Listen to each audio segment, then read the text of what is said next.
Multiple wildfires are burning across Colorado, scorching more than 100,000 acres in total. As of this morning, the biggest is the Aspen Acres Fire. The hot, dry, and windy conditions this week caused it to explode in size. As of this morning, it is burning uncontained, and it's burned nearly 75 square miles.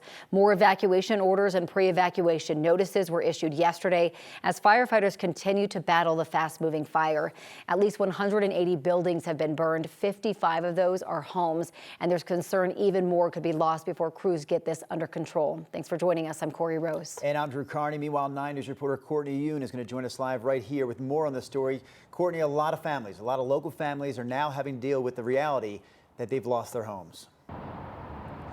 Yes, that's right, Corey and Drew. The wildfire has burned many homes, and now to add even more salt to the wound, some families aren't sure whether they'll be able to afford to rebuild them. We've been dealing with a lot of smoke and air pollution here. As you can see behind me, it's really hard to even see the mountains this morning with all the haze and smoke. Let's take a look at what's causing all of this. So this video is pretty devastating to see. On Monday, mandatory evacuations forced Tara Stosek and her husband to pack up and go as the fire got closer to the Beulah home. Despite years of wildfire mitigation, their home was one of more than 125 buildings lost in Pueblo County. Because of wildfire risk in that area, insurance is either unavailable or unaffordable for many homeowners. Now Tara is staying in Pueblo, trying to figure out whether they can afford to rebuild, sell at a loss, or leave the community where they've lived for the last 25 years. She was looking forward to retirement before this fire. Her home was paid off a couple of years ago, which was around the same time their insurance company chose not to renew them. Am I going to be able to retire now in 3 years? Am I going to work until I'm 75 years old?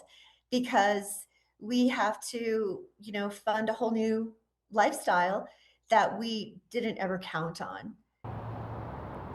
So residents are not being allowed in those evacuation areas right now. So a lot of families don't know what their properties look like or what happened to their homes yet. So yesterday, fire officials said extremely dry fuels, low humidity, and strong winds are what has made it difficult for them to slow down this fire. So they're saying that it's probably going to get worse before crews can get control of the perimeter. Courtney Yoon, 9 News.